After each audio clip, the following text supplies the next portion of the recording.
So let's do a couple examples here using that Pythagorean theorem. If you want to go ahead and pause it and try these on your own, that would be awesome. One is slightly different than the other, but you get lots of different examples here. So you can go ahead and pause it if you'd like.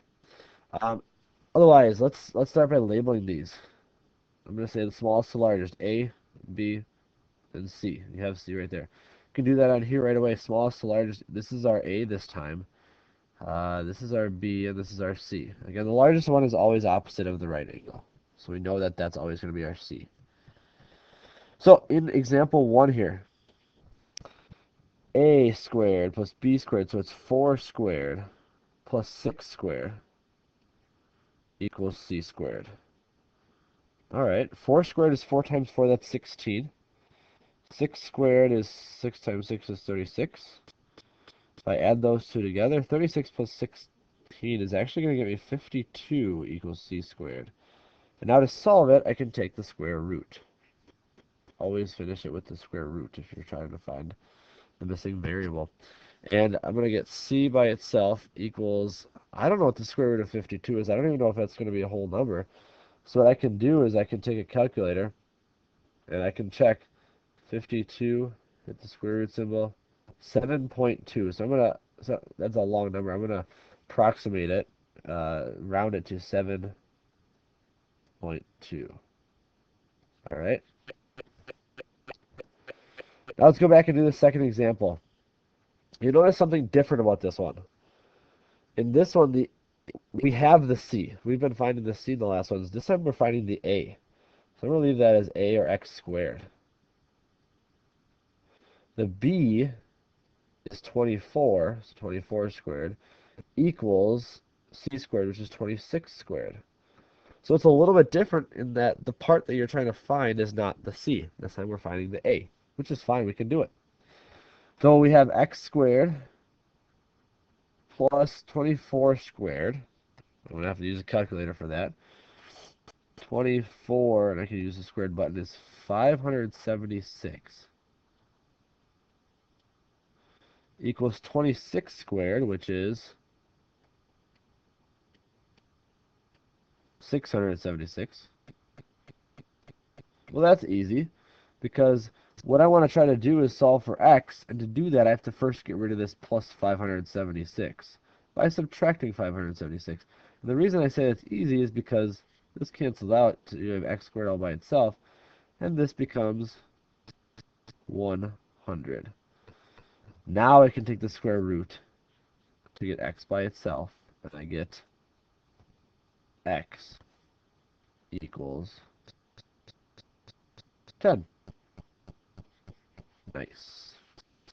So that is the Pythagorean theorem. Using a squared plus b squared equals c squared to find a missing part of a triangle, a right triangle, and knowing that a is the smallest all the way up to c would be the largest side of it. Now I want to touch on one other thing, and it's called a Pythagorean triple. It goes along right with the Pythagorean theorem. So Pythagorean triple is just any three numbers that makes a right triangle and would satisfy the Pythagorean theorem. So for instance, in this case, this first one, 6, 8, and 10 were our three numbers. 6, 8, and 10 would be a Pythagorean triple. It's going to make a right triangle. Let's try a couple examples to see if they would. So what I mean by that is, if we're taking example 1, it's 3, 4, and 5. We just need to plug in for the Pythagorean theorem, and it's always going to be smallest to largest.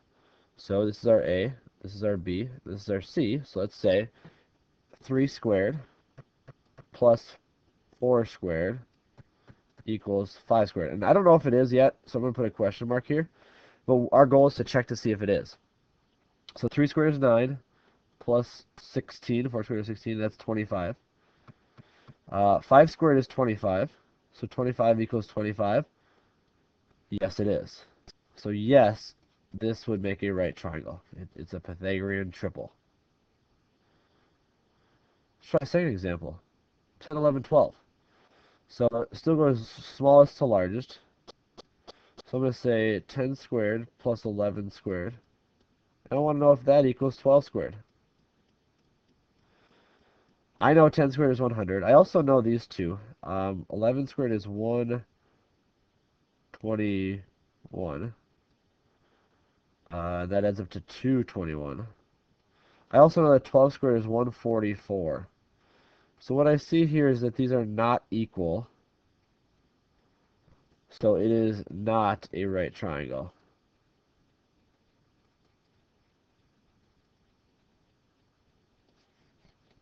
And we just proved it because it doesn't fit the Pythagorean theorem. Last one I'd like you to try on your own.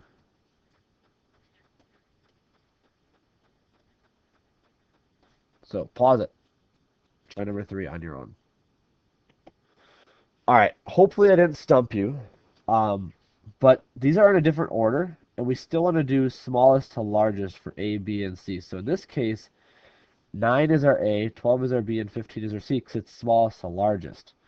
So if I set it up, it would be 9 squared plus 12 squared equals 15 squared. That's our A squared plus B squared equals C squared.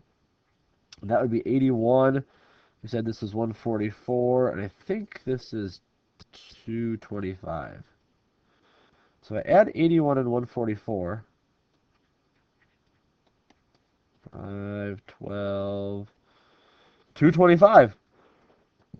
So 225 equals 225. That is a good go. That is a right triangle.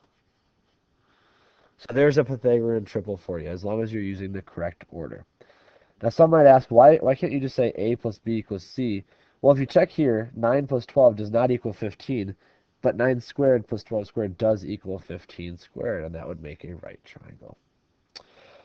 So that's all for this lesson on Pythagorean theorem and Pythagorean triples. Again, our goal was to find missing side lengths of right triangles using the Pythagorean theorem.